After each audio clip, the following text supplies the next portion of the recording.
Aymeric Laporte, un renfort de choix pour la défense du Real Madrid en 2025. Avant de commencer, si c'est la première fois que tu passes ici, je t'invite donc à t'abonner, c'est gratuit, ça prend 2 secondes et ça fait plaisir. Merci beaucoup à toi. Le Real Madrid pourrait frapper un grand coup lors du mercato estival 2025 avec l'arrivée d'Aymeric Laporte. Le défenseur central espagnol, actuellement sous contrat avec Al Nassr en Arabie Saoudite, envisagerait sérieusement un retour en Europe pour évoluer au plus haut niveau. Confronté à une crise défensive marquée par des blessures récurrentes et un manque de stabilité, le club madrilène pourrait voir dans ce transfert l'opportunité de renforcer un secteur en grande difficulté. À 31 ans, Aymeric Laporte est encore dans la force de l'âge pour un défenseur et apporterait une expérience précieuse à l'effectif. Après une carrière déjà riche, marquée par des succès retentissants avec Manchester City et la sélection espagnole, son arrivée représenterait une solution idéale pour un Real Madrid en quête de solidité. Une défense madrilène au bord du gouffre. Depuis plusieurs saisons, le Real Madrid lutte pour maintenir une défense compétitive. Les blessures fréquentes de ses cadres défensifs ont mis à mal la structure de l'équipe, entraînant des performances inconstantes et des résultats décevants dans les grandes compétitions. Eder Militao, considéré comme l'un des piliers de la défense centrale, n'a pas réussi à retrouver son meilleur niveau après une grave blessure au genou, laissant un vide immense dans l'axe. David Alaba, autre figure de proue de la défense madrilène, est régulièrement victime de blessures musculaires, réduisant drastiquement sa disponibilité et sa contribution à l'équipe. Dani Carvajal et Ferland Mendy, les latéraux habituels, ne sont pas en reste, étant souvent absents pour des raisons similaires, ce qui expose encore davantage les flancs. Dans ce contexte, Antonio Rüdiger s'est retrouvé seul à porter le poids de la défense centrale, un rôle exigeant qu'il ne peut remplir seul sur une saison entière. Pour combler ces lacunes, Carlo Ancelotti a dû faire appel à des jeunes du centre de formation, comme Rafa Marín et Vinicius Tobias, talentueux mais encore trop inexpérimentés pour répondre aux attentes d'un club comme le Real Madrid.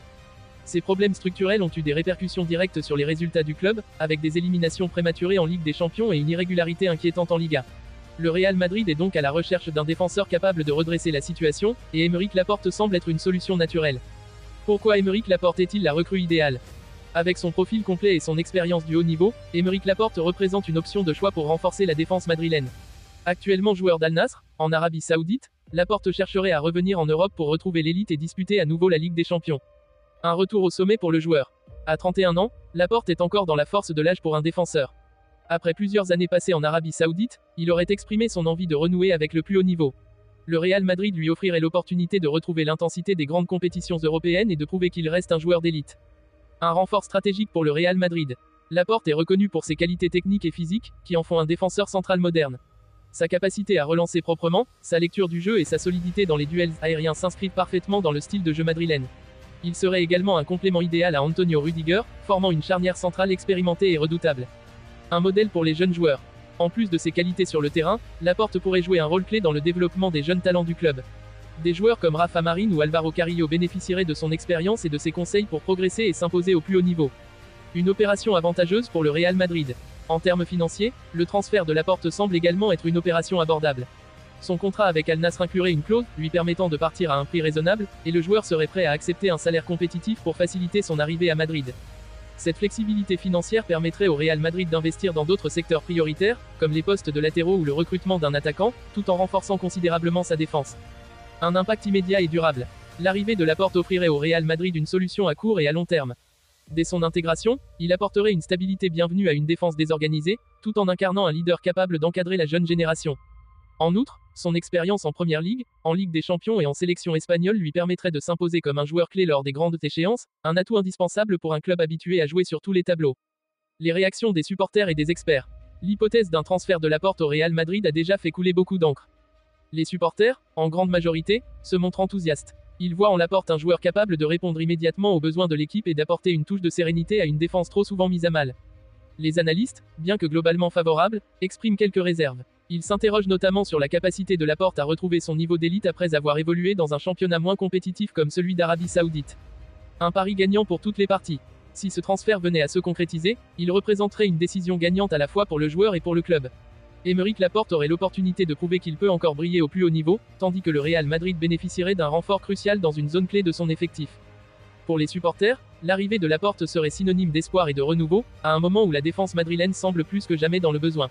Reste à savoir si ce scénario se réalisera lors du mercato estival 2025, mais une chose est certaine, Laporte possède toutes les qualités pour devenir un élément clé du Real Madrid. Rodri, Vinicius ne m'a pas félicité pour le Ballon d'Or mais ce n'est pas grave. Rodri Hernandez, le Ballon d'Or 2024, était au micro d'El Partidazo de la Cope ce lundi, où il est revenu sur la façon dont il a vécu le fait d'avoir été désigné meilleur joueur de la saison dernière devant Vinicius. Le milieu de terrain de Manchester City, absent après une rupture des ligaments croisés du genou droit, a avoué: j'ai été un peu déconcerté lorsque la moitié de la salle a crié Vinicius, Vinicius au moment de la remise du trophée. Quoi qu'il en soit, le public a fait preuve de beaucoup de respect à mon égard, car après la cérémonie, ils se sont tous levés et m'ont applaudi. En ce qui concerne le boycott du Real Madrid après avoir appris que Vinicius ne remporterait pas le trophée, Rodri a déclaré: ça ne m'a pas dérangé qu'il ne soit pas là. C'était mon moment, avec ma famille, et la dernière chose à laquelle j'ai pensé, c'est aux gens qui n'étaient pas venus au gala. Selon lui, le Ballon d'Or a récompensé la constance, ce qui est la chose la plus difficile dans le football. Ce n'est pas à moi de dire s'il méritait ce prix ou non. En 2023, je pensais que je pouvais le gagner pour ma grande saison à City et cette année, je pense que j'ai fait encore mieux. L'international espagnol ajoute que gagner le Ballon d'Or a été une grande joie pour ma famille et pour tout le monde. Ça change quelque peu votre vie, c'est un avant et un après. Beaucoup de gens m'ont félicité, mais l'un de ceux qui m'ont le plus fait plaisir est Iniesta, qui devrait lui aussi avoir un Ballon d'Or dans son armoire à trophées parce qu'il a été le meilleur footballeur de l'histoire de notre pays, a-t-il déclaré. Et il a assuré que s'il avait pu voter, j'aurais choisi Carvajal en deuxième position et Vinicius en troisième. Ai-je reçu des félicitations du Real Madrid? Il y en a eu de la part d'anciens joueurs de ce club, comme Nacho et Joselu, avec qui j'ai partagé le vestiaire, a déclaré Rodri, qui a précisé que le fait que Vinicius ne m'ait pas félicité ne m'a pas dérangé. Je me préoccupe de mes gens, de ma famille et de mon club. Je n'aurais pas fait ce que le Real Madrid a fait, de ne pas venir au gala, mais ce n'est plus la peine d'y penser.